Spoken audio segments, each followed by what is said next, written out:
أرملة المرحوم سفيان الشعري وابنه في تصادم مع الممثل فرحات هنينة الملقب بالمنجي.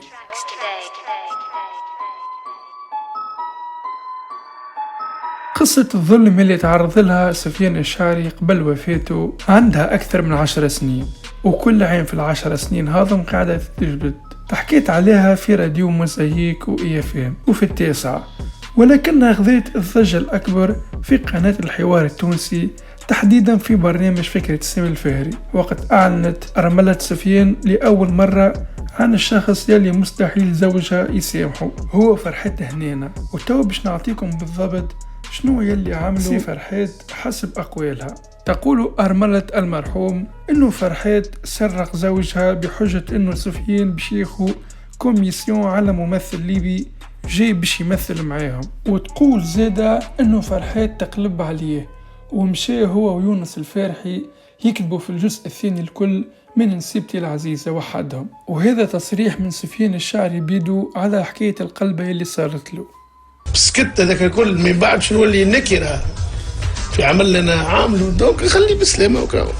لنا هكا تبان الغدرة اللي حكيت عليها أرملة المرحوم، يعني كيفاش سفيان هو يلي داخل فرحات باش يمثل معاه في سيبتي العزيزة، وفرحات خرجوا من طرح الكل جملة واحدة وما خليله كان جملة يا حياة شد عليا خوك. وقالت زوجة سفيان أيضا إنه فرحات هنينة قعد يمشي ويجي على سفيان الشعري باش يحاول يدبر دور معاه.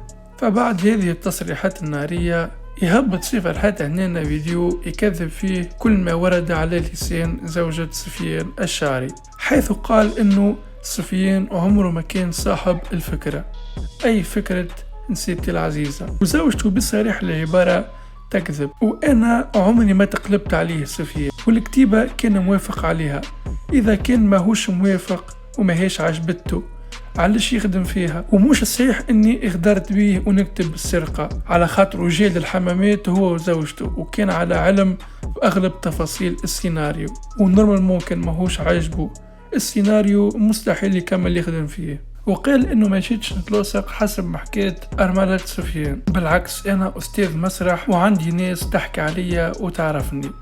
وفي اخر الفيديو اضاف انه سفيان الشعري كان يخلص اكثر مني برشا، رغم اللي انا كنت نخلص بين سيناريو وتمثيل اكثر حاجة 20,000 دينار، وهذه حاجة ما عجبتنيش وتكلمت عليها. غير هكا راني ما ضريتش سفيان بحتى شيء اخر.